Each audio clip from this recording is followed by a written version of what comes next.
welcome to LOA Today. I'm Walt. With me today are life coaches Cindy Chavez and Jacqui Gates. This is your daily dose of happy. We are so happy you decided to join us today. And today is Manifestation Wednesday. It has been so declared because, well, we had a manifestation today that was pretty cool. So why not give it the name Manifestation Wednesday, right? I like it. I like it. Why not? Works for me. Yeah. So we're going to go with that. But first things first, Jacqui, it's good to have you back. Thank you. Yes. Yeah. It's always nice to be missed. You were very missed. No doubt about it. Not that we were not having a good time or feeling good. We were, but, you know. Yeah, no, it was good. I was looking forward to this. So it is very, very nice to be back. And I almost always look forward to this, except today. Today, it was like, am I going to get back in time for this? Oh, it was one of those days. Yeah. Well, there's a whole story that's associated with it. So let me go back a few steps. Now, as you know, Louise started a gardening service and maintenance service business a number of years ago. Actually, she started it around 2001, 2002, something like that. And then we started in Connecticut, moved to Virginia, did it in Virginia for a number of years, stopped it, came back to Connecticut in 2014, started up again, and it's been going ever since. Of course, one of the things that happens in that kind of business is you have to cart things around. So we have a van for that, for carrying mulch or, plants or whatever else that needs to be delivered. And the van that we have, it's a old Toyota Sienna, not that old, but it's old enough, 2009. And it's gotten beaten up pretty good. I mean, it's gotten a lot of wear. It's still going. I mean, Toyotas don't die. They don't. They last a long time, but it's getting pretty beat up. The other day, I was making a delivery of a wheelbarrow, actually, to a place where the crew were working. And on my way back, I just had this feeling that there was something not right with the car. I couldn't have put my finger on it, but it just didn't feel right. And I got about a mile and a half from home and came to a place where there was a stop sign, and then I had to go up a hill, a pretty steep hill. I started up the hill, and the car lurched. The van lurched, and then I let up, and I hit the accelerator again and started to go up, but the accelerator was going, but the van wasn't moving really good, and I said, uh-oh, that feels like a clutch. Well, I got home easily enough. Fortunately, the auto repair we have is 1 mile down the road. This is not a real long distance, right? So I knew we were going to be able to take it there pretty easily. So actually, I didn't even go home. I just drove right to the place and dropped the van off and said, you got to look at this and figure out what's going on with this. Well, when the pandemic began, we actually had 2 cars before the pandemic. The other car was a lease, and the lease ended in January 2020, just before the pandemic. And we made the decision, we're not going to renew right now. We're going to go with 1 vehicle for a bit, and there were a number of reasons for it, including the fact that that was the period where I was still working on getting us out of debt. We hadn't been out of debt before. We needed to be out of debt. Well, that's a good way to do it. Cut down on a payment. We didn't really need the second vehicle at that point, so let's just see if we can get through with that 1 vehicle.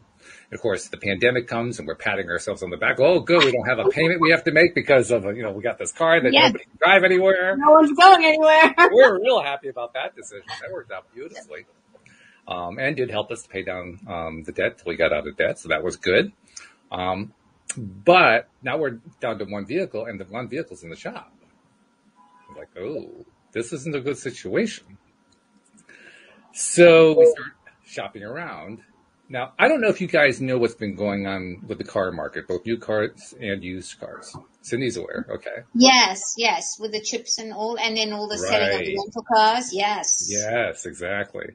So the bottom line is that there is immense demand for both new and used cars, particularly used cars. In fact, new car dealers are putting used cars out on their showroom because they don't have enough new cars. Wow. Which is really interesting. For America, that's amazing. It is. Right. Yeah, exactly. And the net result is that used car prices have skyrocketed. I mean, they're, depending on how old or how new the car is, they're up $3,000, $5,000, $7,000, in some cases $10,000 compared to where they were 2 years ago. Wow. So it makes it challenging. Let's put it that way. So we're getting used to what's out there, and what's out there is not all that great. And we kind of set our sights high because we decided, despite the fact that our means are still fairly limited, better than they were, but still a little bit limited, we wanted Lexuses. We want to go for the top end. And if we went to try to buy a new Lexus, forget it. We couldn't possibly do it. But certainly a couple of years ago, we could have bought a very much older used Lexus. So we're looking around at Lexuses, and we're also looking at some other cars too. But mainly Lexuses in the Toyota line in general, because Lexus is part of the Toyota. And the stuff that's out there, there are a few that are in fairly nice shape. They're horribly expensive. They're like what you would have paid for a new car a couple of years ago. And we couldn't afford that. We just didn't have the money right now. It's going to come at some point, but right now we don't have it. And it got to the point where yesterday we went to see a Lexus at it wasn't like a Lexus dealership or that kind of thing. It was one of these third-party used car dealerships. And this car was a wreck. I mean, it had been badly trashed. It had been keyed, all this other stuff. And like, oh, geez, this is not a good thing at all. And that was like the best we were finding. Wow. So last night, Louise and I got home and we're kind of dejected. We look at each other and we say, okay, we got to manifest something better than this. So we put our minds to it. What is it that we want? We started focusing in on it. We started getting excited about what it was we wanted. We decided, yeah, we want the Lexus because Lexuses, they last forever. I mean, they just, it doesn't even matter so much if they're high mileage. They'll last, 200, 300, 400, 500,000 miles in some cases. So, the mileage almost doesn't matter. I mean, it does. We always calculate it as if it does matter, but still, you can get a lot of life out of one of these cars. And we were looking at the RX, which is an SUV. So we put it out there what we needed and what we wanted and went to bed. Got up this morning. Louise does what she's been doing for the last few days, going through, finding what she can find online and so forth. And she stumbles upon this one in East Haven, Connecticut, which is approximately a 50-minute trip from here. And it's an old one. It's a 2007.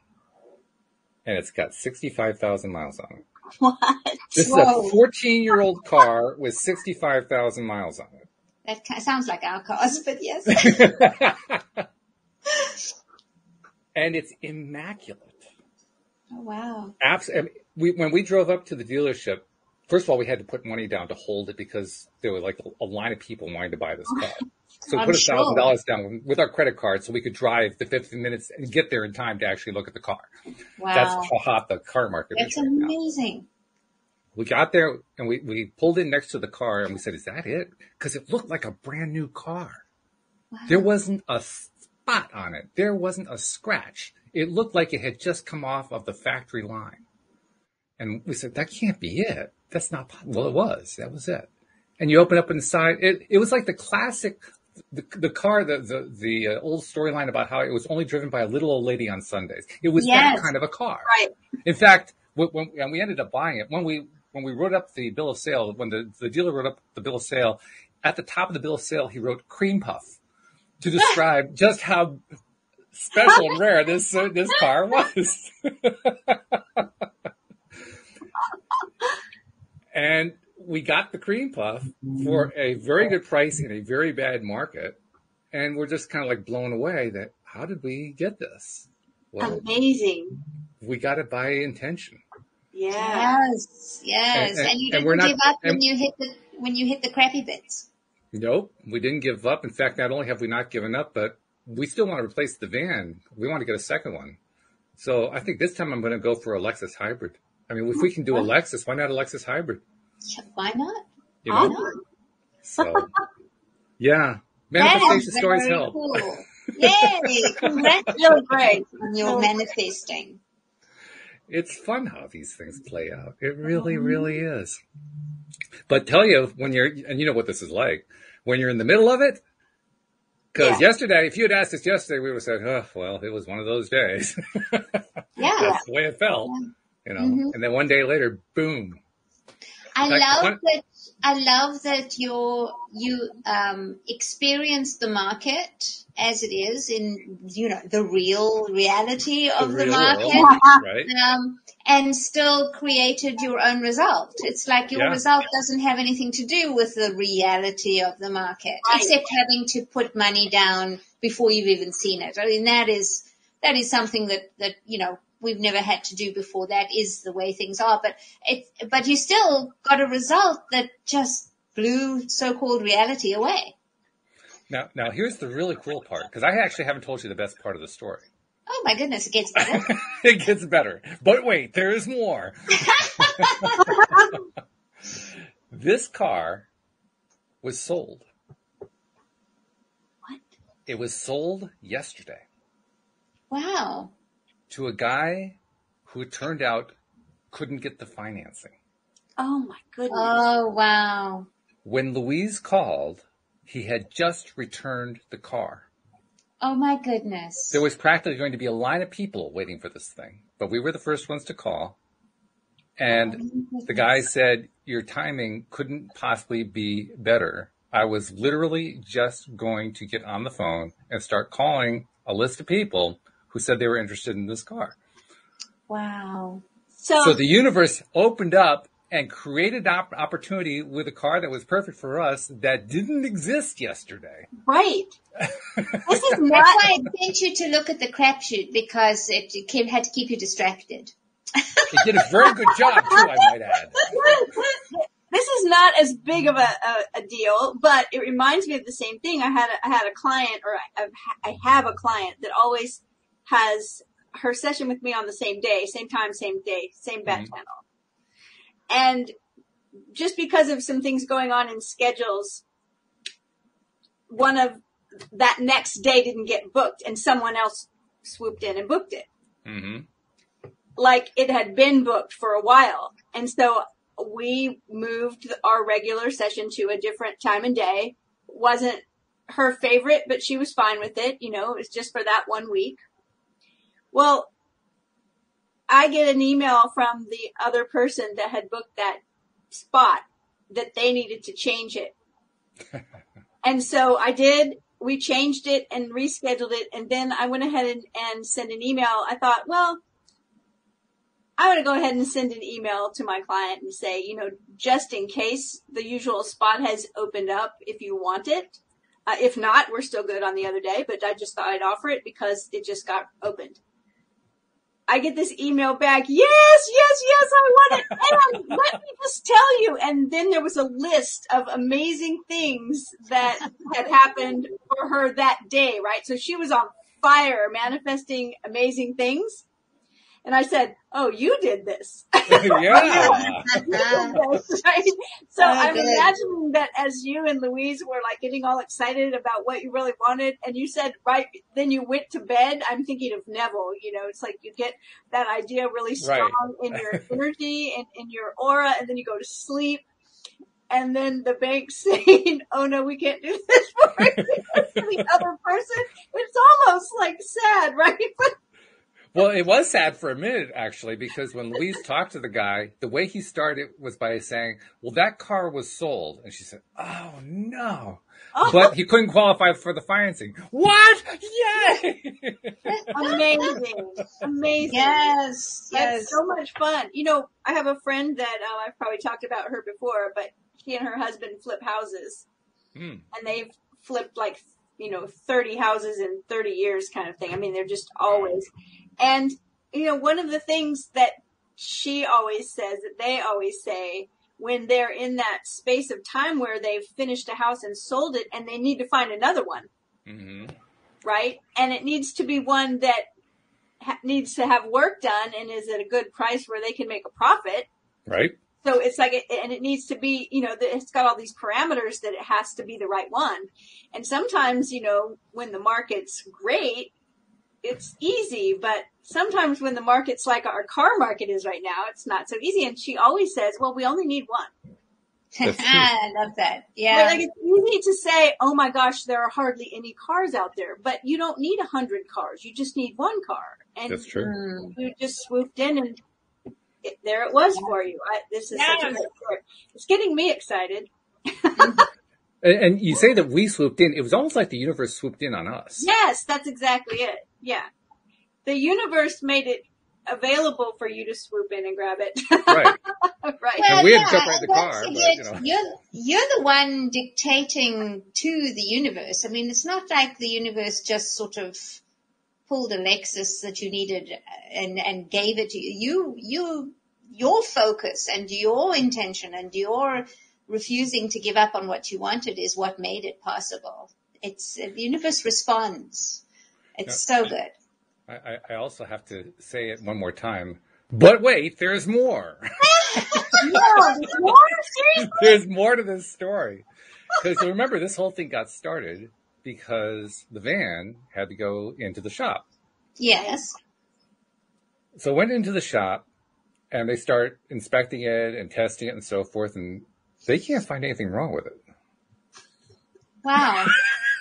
Now, a clutch is like $1,000 to $1,500 repair. If it's a transmission, that's like a $4,000 or $5,000 repair. At that point, it's probably more than the van is worth. So it's not worth doing. And they get back to us and saying, we can't find anything wrong. We've been trying to reproduce it, and we can't reproduce it. Wow. So we ended up driving the van to East Haven to get the Lexus. I love it. And to make matters even more interesting, when we got out on the road together on the trip down there, we came to a place where there was a stop. We had to get going again, and it did again so that Louise could tell what was going on. Mm-hmm. So the symptom is still there. Whatever this is very much in its earliest stages. Mm. So here's the interesting thing about it. If we can kind of nurse that van along until we find a car for me too, we can probably use that as a trade and probably get a pretty good value on it. Absolutely. And get rid of it before it actually falls apart. Yes, before it costs you anything. That's really right. Cool. Yeah. Yes. Love it. It's bang, win, bang, win, bang, win. This is like win after win after win. I like this. Yes. Yeah. This is how life is supposed to be. That's the exact phrase that was in my mind. That's the way life is supposed to be. That's precisely the way life is supposed to be. Mm. Yeah. Or you can say things like, this is how life is for me now. And it is. Well, that's one of the comments that I made with Louise when we were in the dealership, waiting for them to finish up the paperwork. I said, we have just entered the next phase. We have gone up a level. Yes. Actually, we've gone up probably 2 levels. In terms of what we're expecting now. Because, I mean, this thing is it's a Lexus. It's loaded. It's got everything that you could possibly want and things you hadn't even thought about. And that's the level that we're now moving into, where everything is just, it's the cream of the crop.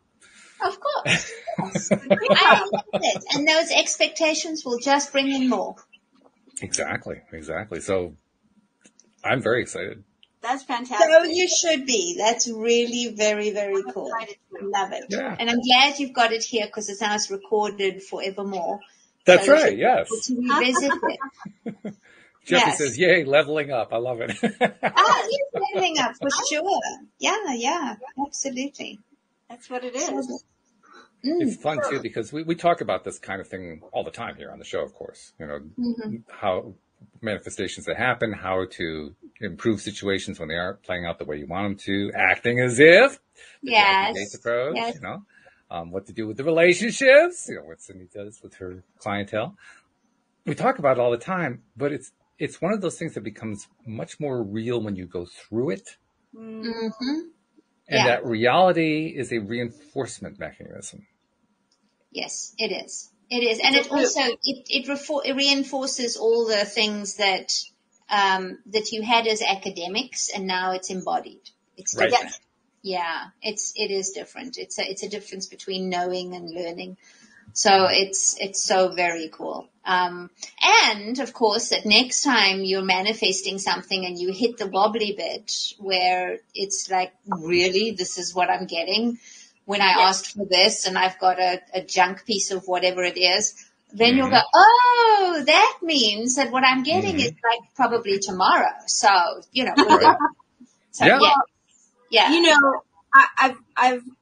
I'm going to bring this up just because you both know, because you both had your human design chart read by me. It was a lot of fun. But 70% of people are the human design type called generators, or another teacher I know that developed quantum human design calls generators alchemists, which would be Jacqui, and manifesting generators time benders, which would be Walt. And that part of the manifestation cycle for you both is frustration. Mm-hmm. So like when that frustration comes, it's actually like a signal to you that you're very close. Mm-hmm. Yeah. Yeah. I mean, and you can lean on that. You can, because it's part of the process. It really is. So when we judge it, like we judge frustration as bad, then we think we're doing something wrong. And we think, but when we look at it as, oh, this is part of the process, you know, it's like when you're cooking and you're waiting for the water to boil, and then the water, you know, it finally gets there. It's like, that's kind of this. It's like the frustration happens and the energy is there, and then it's because it's so close, and then it happens. And so if you can look at that frustration when, you know, when the one car you go to see has been keyed and is a pile of junk, and it's like, oh my gosh, are you kidding me? Like, we drove out here to see this. When you get that frustration, if you can see it as we are getting very close, then it doesn't feel so uncomfortable in your body to be frustrated, right? It's like, true, because it's just a feeling. It's just there's always just a feeling. There's also a term, I believe it's an Esther Hicks term, but I'm not sure, of vibrational whiplash. But what I like to see it as is it's the field checking in that what you've been saying you want, you actually want. And so it'll say, okay, you've been saying you want this snazzy new Lexus, you want this and whatnot, and then it presented you with something that wasn't what you wanted, to check that you would knuckle down and dial back into what you actually wanted. Yep.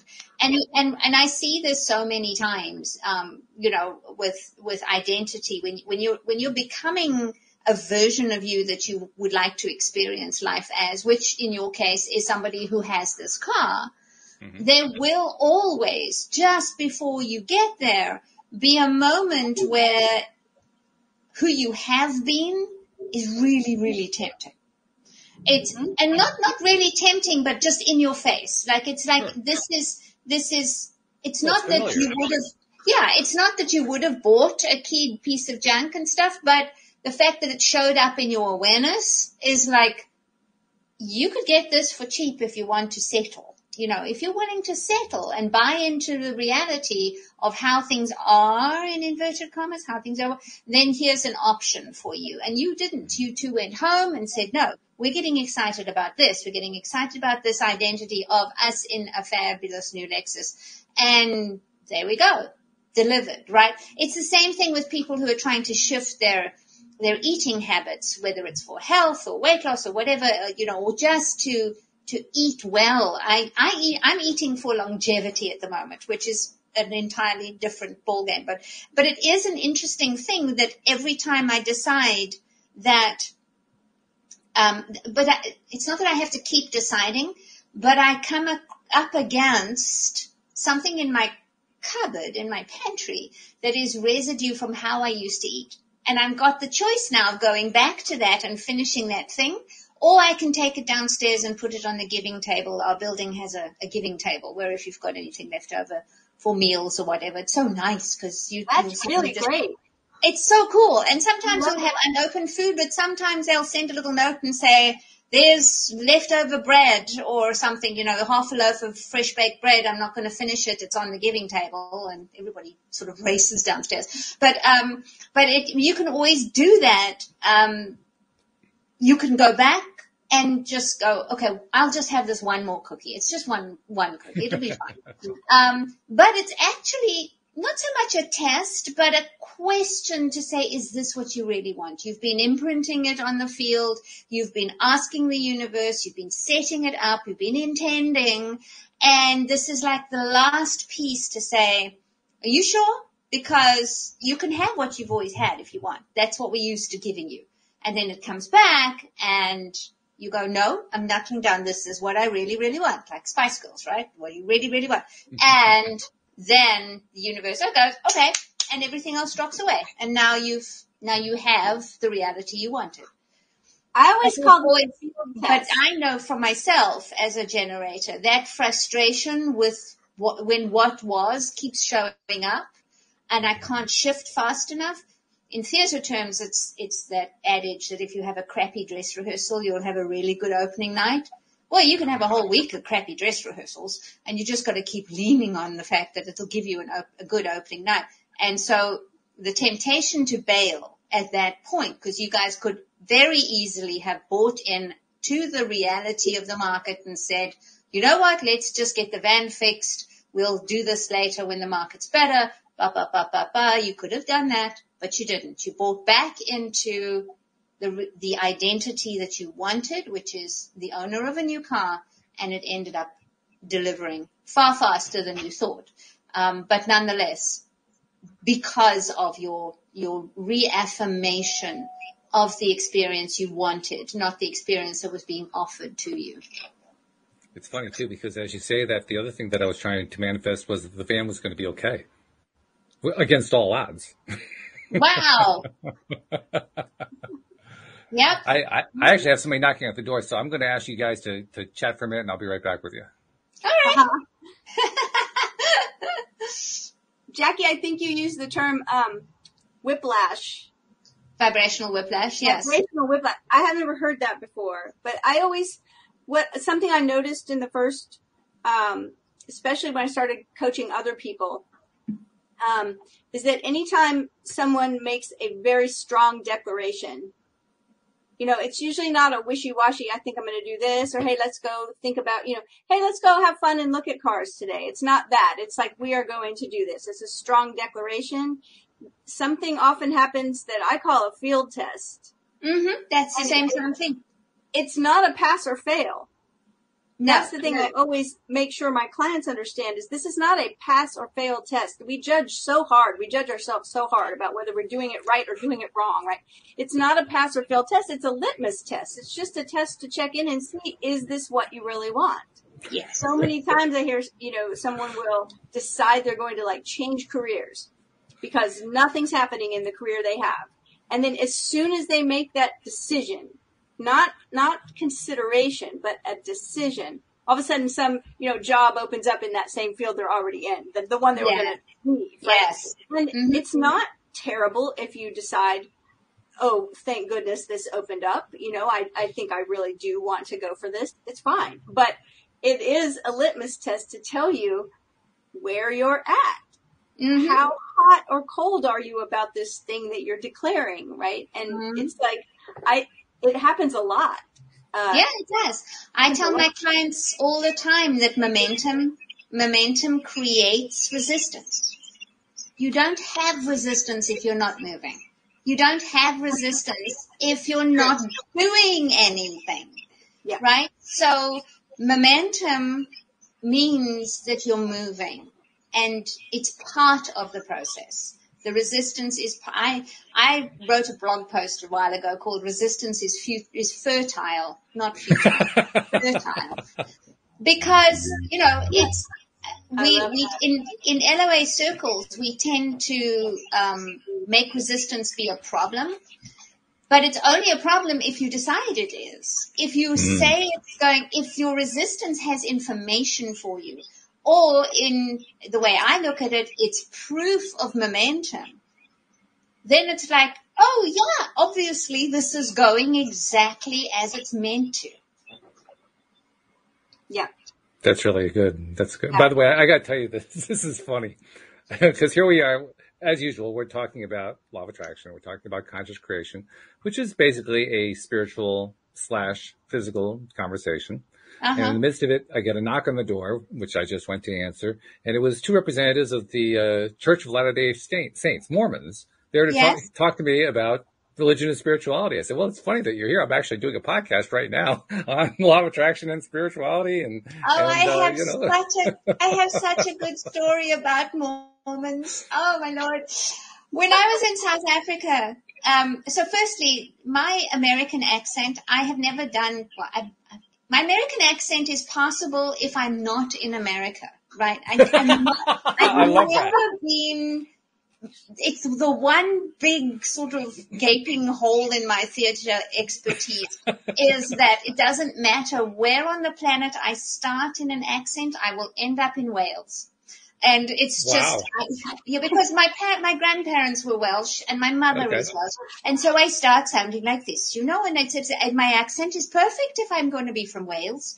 But you can't speak like that when you're doing Annie, which is the show I was looking for, right? And I had decided I was going to play Grace. I really wanted all the glamour. My friend was probably going to play Miss Hannigan anyway, but I did audition for it, but I really wanted to play Grace. And I knew I had to have an American accent. So I thought, I can practice. And I was watching CNN, and my daughter had Disney record things. I don't know if you remember them. They came out in stories with a book, with a 7 single. Or a cassette tape, right? I'm really dating myself here. So I would listen to this and listen to how they would say it. But how they're saying the story and how I want, when I read my script, it wasn't kind of gelling. And I thought, I really need an American to read this to me. And it would be so cool if it wasn't a South African with an American accent at their disposal. It'd be so cool if I had an American just like to hand, right? I'm in the arse end of South Africa here. And so I go off to school, fetch the kids, and I get back, and I remember I'm making peanut butter sandwiches for the kids, and I thought, geez, this is really American. And I'm doing that, and there's a knock on the door, and there are 2 gorgeous Mormon guys with full-on American accents. Talk to you a minute, and I went, you can stay for the afternoon. As long as you'll read this script to me. I got not 1 but 2. And he said, we want to read with you from our book. And I said, it's funny, I have a book I want you to read to me too. They were so kind and so sweet. And it was like they sat for most of the afternoon. I gave them orange juice and some peanut butter sandwiches. And we got into philosophical discussion, but I kept trying to get them to read my script. Could you just say the sentence to me, please? I love it so much. I had forgotten what a fabulous manifesting story that was, but yeah, I've got not 1 but 2 bona fide Americans on my door. In South Africa. In South Africa, yes. And I nailed the audition and I got my role, and I didn't sound like I came from Wales. It was so good. But yeah, it was really, they must have thought I was as weird as anything. And I remember him saying, we'd like to read to you from a book. And I said, I have a book I need you to read to me. And he looks at me. Now I'm so tempted that if they ever come here, I'll be like, okay, no, I want you to read my book. My book. Yes, absolutely. Oh my God, funny. But yeah, they were so kind and so sweet about it, and I'm sure I wasn't at all their target market, but it was very kind of them, and I think fondly of all of them for doing what they do. Wonderful. But yeah, so fun. So it's yes, really fun how you manifested those Americans at your door, right? I know, right? And we're coming to read you anyway. Yeah, and it wasn't even a South African pretending to be American. They were bona fide Americans. I don't remember what the accent was, but I remember one of them didn't sound like CNN. Because in South Africa, I always thought everybody sounded like. But I had no idea that the dialects, they are dialects, that the accents are so distinct in different parts of the country. I mean, and then when we got the job here in the States, we decided we would research Minnesota, right? Because that's where we were going. We knew we were coming to Minnesota. We're going to research Minnesota, understanding that it's like 90 degrees in the shade in South Africa at the time. And we watched the movie Fargo. Oh, yeah. and there's like 90 feet of snow. Yes. And we're watching the scene where Frances McDermott gets dressed to go outside. And she's putting on this layer, and then another layer, and then there's another layer, and another layer. And I'm saying to Malcolm, I'm sure that's just Hollywood. I'm sure they're just like...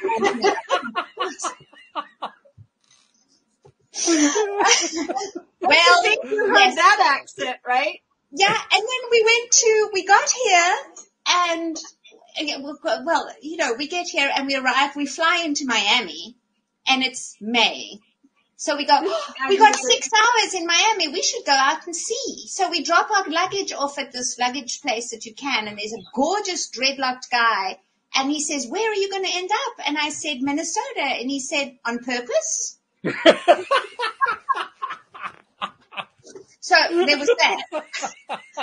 And then we walk outside the airport, and it's like 4,000 degrees, and you can swim through the air. And we just did a circle around the circular door and came back in again. And we get to Minnesota, and our first time we stop at, I can't remember what the place is called. Is it Denny's? Anyway, it's a breakfast and pie place.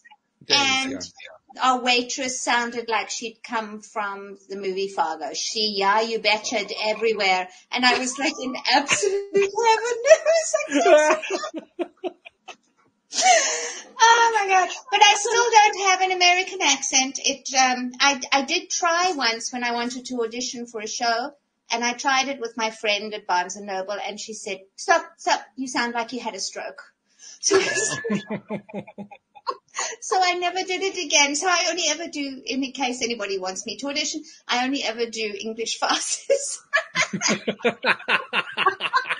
One day I will learn. So yeah, but it is. One day we're gonna make you come on the show and only use your American accent. Oh God! Oh. And yet, you know, when my dad was around a year or two ago, I phoned and he said, "Jacqueline, you sound more like a Yank every day." He says. Ooh. And I was like, Dad, you don't understand. Nobody thinks I'm a Yank over here. So it was even funnier because I'd spent 8 years in the South at the time.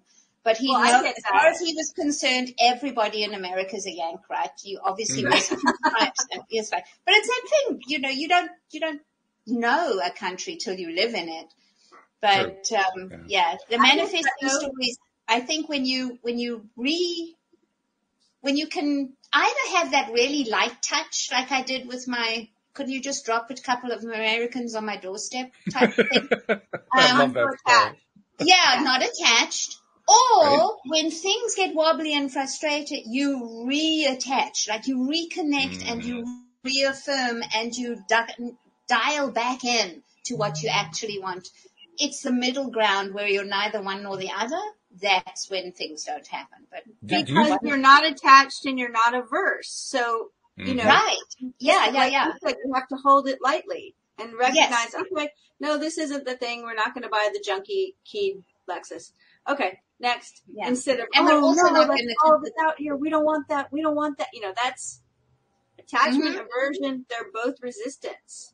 Yeah. Do you guys ever get something like, this is what I get on an occasion where I'm not getting what I'm asking for. In fact, usually it's when I'm getting exactly the opposite of what it is that I really want. And I'm also very passionate about it.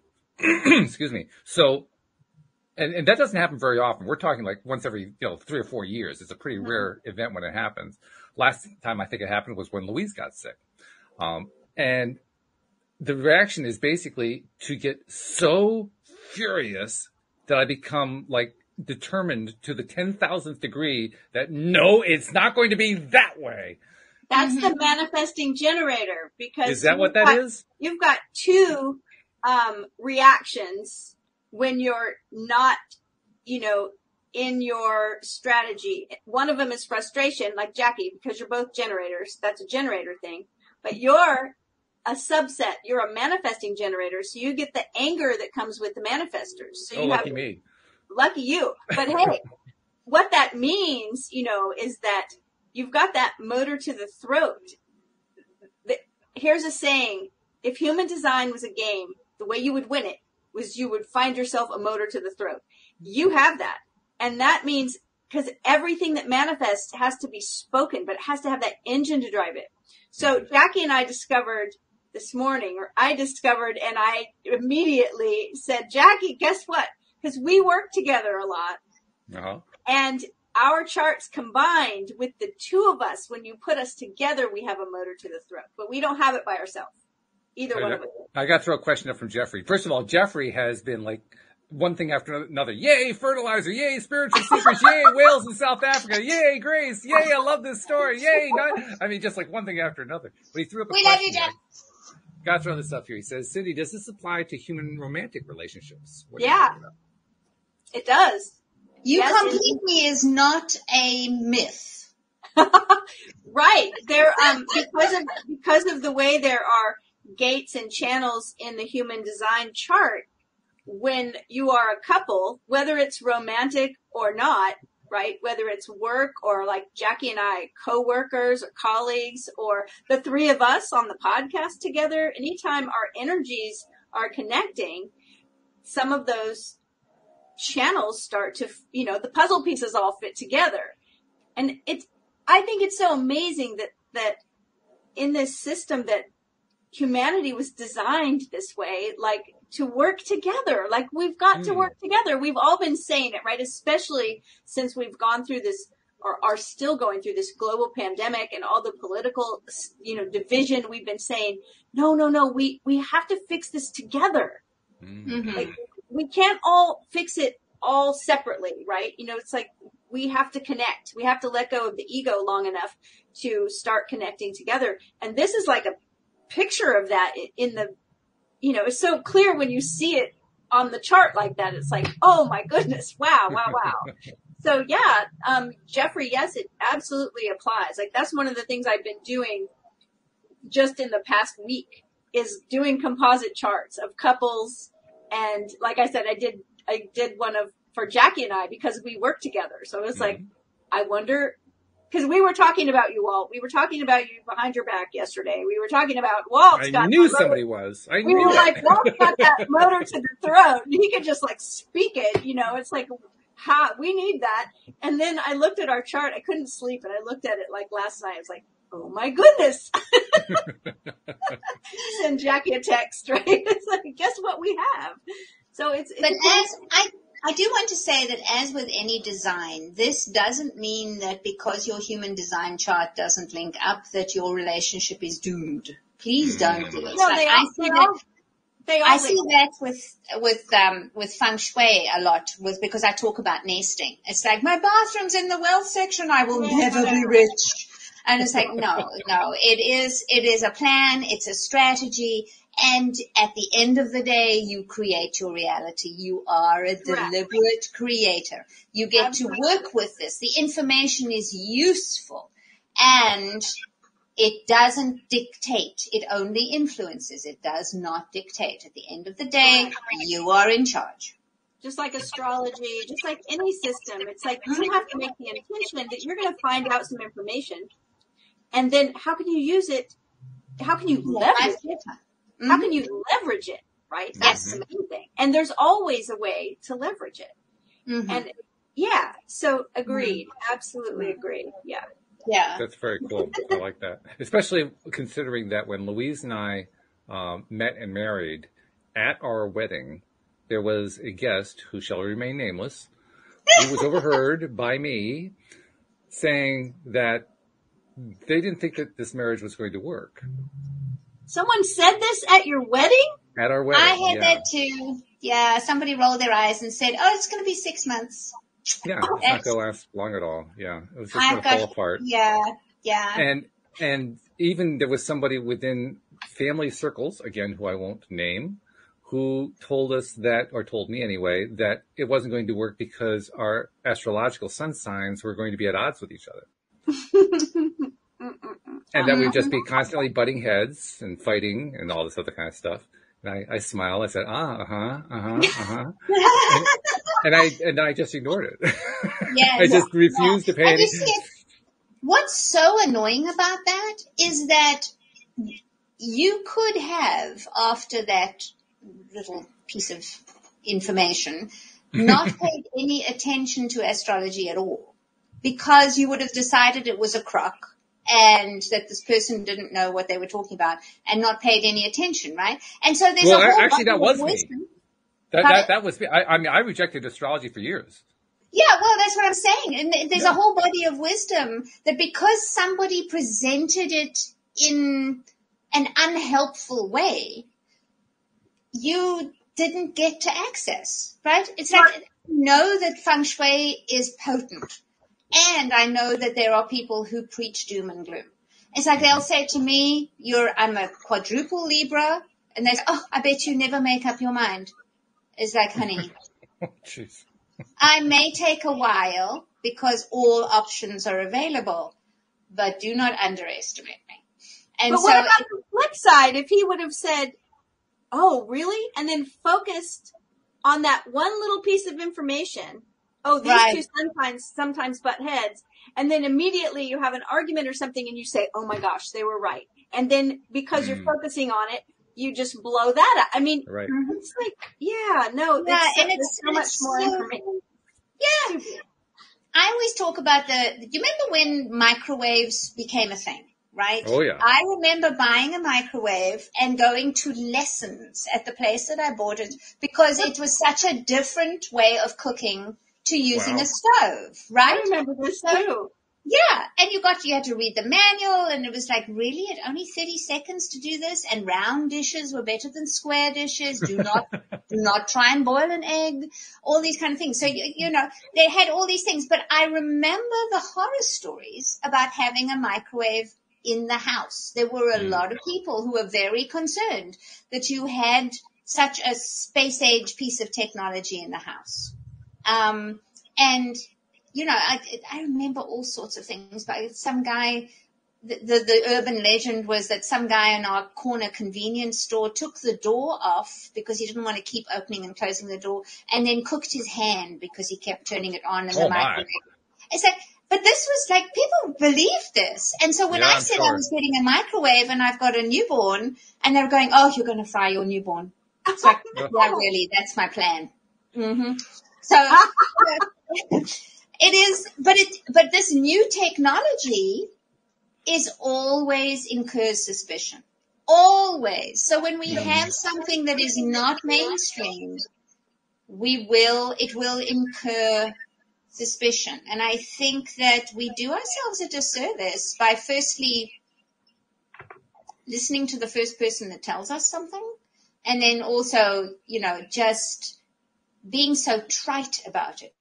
Mm-hmm. Because at the end of the day, a piece of academics, doesn't matter what it is, it's only as useful as it applies to you. And if it doesn't apply to you, it actually has no use, really. That's a good point. So, funny, what you're talking about reminds me of something. It reminds me of the television series Downton Abbey.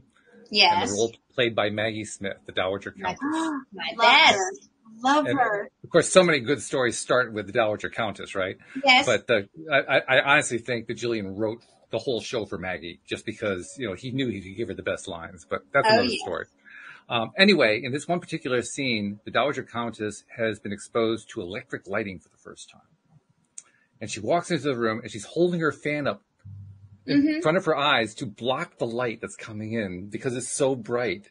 And she's asked if she is being put off by how bright the light is. She says, no, I'm so concerned about the vapors, because the rumor at the time was if you had electric light, there were these electrical vapors that would poison the room. Oh my gosh.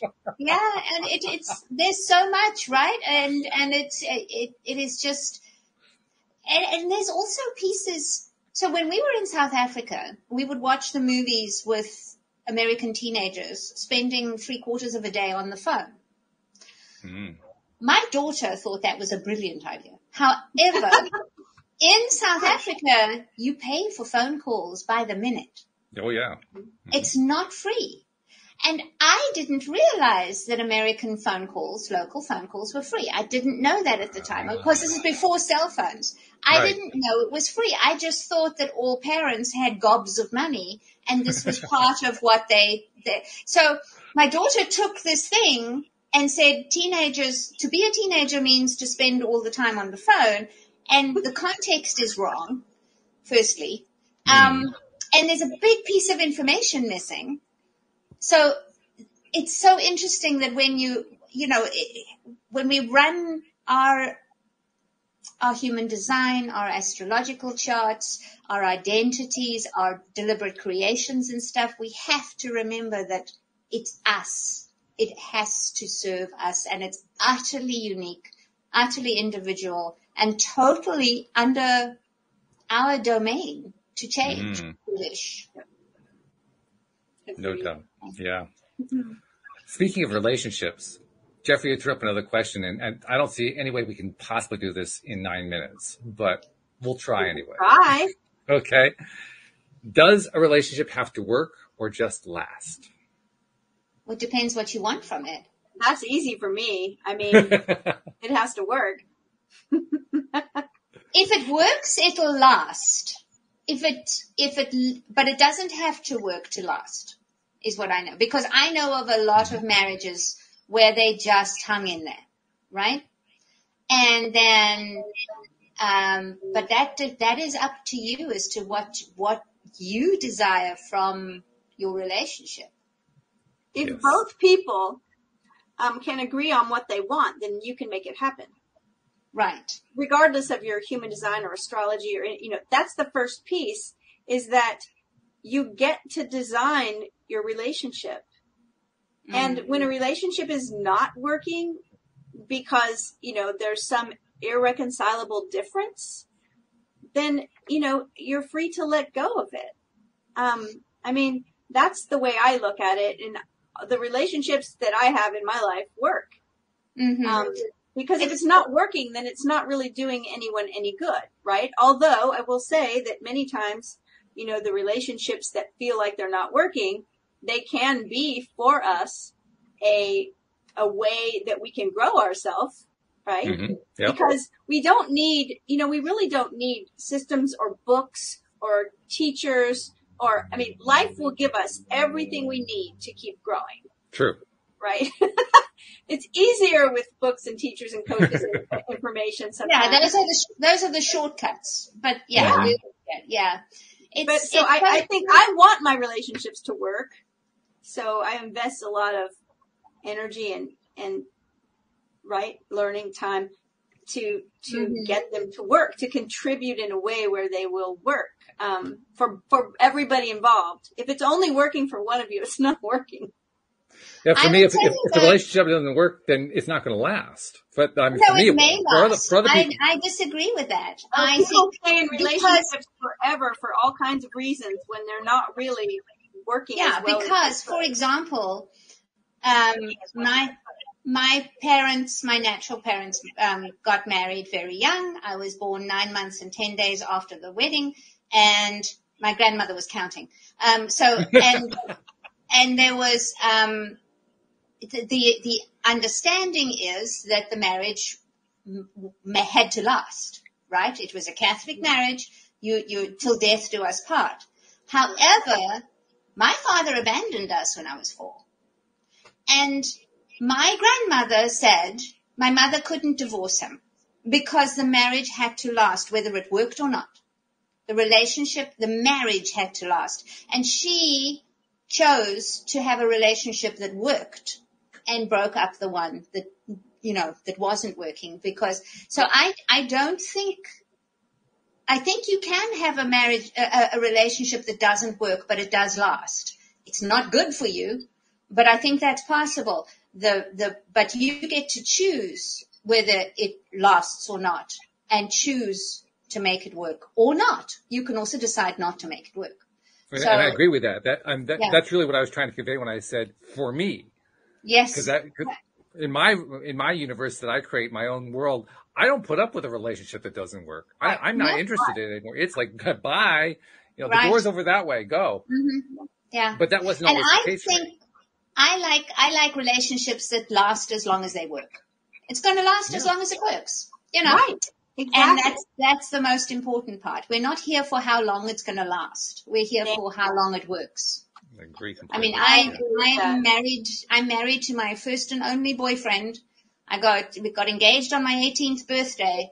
Wow. And the first thing I had to prove to everybody was that I wasn't pregnant, because that was the immediate assumption. Yeah, of course. Yeah, when you're that age. And then I had school friends, because I was married at school, who said, Uh-oh. What happened? And back again. And then, but we were committed to making it work, not making it last. And it has lasted because it worked. That's good. Yeah, that's very important. It's a funny thing too, how people make assumptions about other people's relationships. I know, right? It's so weird. But you know, when you're only just 18 and you've decided to get engaged, and you're the first one in your convent school to ever get engaged in school, the assumptions are all there. But well, the temptation is certainly there. It was really cool, because I went to my first 10-year school reunion. It's the only one I've ever been to, and I saw a school friend, and she said, "Oh, are you married?" And I said, "Yes." She said, "To the same guy?" I think it was so funny. I think it's important to recognize too that if it doesn't work, or if it doesn't last, that there's no shame in that. True. Oh yeah, for sure. Because I know, I was married for 23 years, so my marriage lasted for 23 years. Mm-hmm. But it wasn't working. Yeah. And when people found out that I was getting divorced, and I've been with my husband now for 10 years, and it works wonderfully. It works in every way, right? But when people found out I was getting divorced from my first husband, they would immediately say, "Oh, I'm so sorry," and that was not good for me to hear. So at some point I just stopped mentioning it to people, because immediately it was like I had a huge failure in my life. What they were projecting onto me. Yeah. And every once in a while someone would ask me something. I would say, "Oh no," they'd ask me how my husband was or something. I'd say, "We got divorced." And they would say, "Right on, good for you." Because they'd gone through a divorce, and they realized that it's not a bad thing. Yeah. If it doesn't work and you're moving on, then move on and find something that works. Like, there's no shame in it, right? If you've tried it, didn't work, it's okay. Same with a business. You start a business. If it didn't work, okay, whatever. It's like the Sudbury School, Walt, right? You just It's true. You try it, and if it's not working, then you either decide to make it work and commit to make it work. Here's the thing: it takes two people, and sometimes the other person doesn't want to make it work. Yeah. So funny, my mom. After my father disappeared, and it took them so long to find him and get the divorce through. When you ask my mother how long she's been married, she'll say off and on 45 something years. and she says because it was 6 years, and she's not going to just give up on 6 years of her life. She got two beautiful children from it. Sure. And she said, don't just dismiss it. So when people say she's been married, on and off 50 years or on and off 45 years or whatever it is. But she always does this on and off bit, because she says, I want credit for the work that I did in the first place. Sure. I hear you. I might do that too. Yes, I like that. You can totally do that, on and off, yes. Lots of good things came out of the relationship that wasn't working. That's all I can say. Lots of good things. I wouldn't change anything in my life. All the things that felt like they weren't working, they ended up producing something very valuable. So, if you look at it that way, no resistance. Just if it's not working, either make it work or let go of it. That could be the beginning of the next conversation, actually. Yeah. Yeah, look at that. We did it in 10 minutes. Thank you for a We second. did. Yeah. Bravo to us. Whoa. I know, right? Okay. Yeah. I'm impressed. All right. Well, this has been Come great. to I LA love this today, story. and we'll sort out your life in 10 minutes. I'm telling you, this is something amazing. But I love the stories today. I love the story I love the story that you told. I mean, these are great stories. They're wonderful. Yes, I think stories are the best thing. Well, we've heard it on the interwebs that this is the best show in the week. So we've got to live up to that. Well, hey, the bar has been raised. Let's leave it there. It has. Right. Yes. Okay. Well, thank you very much. And thank you especially to podcast listeners everywhere. We will see you all next time here on LOA Today. Goodbye, everybody. Bye, everyone.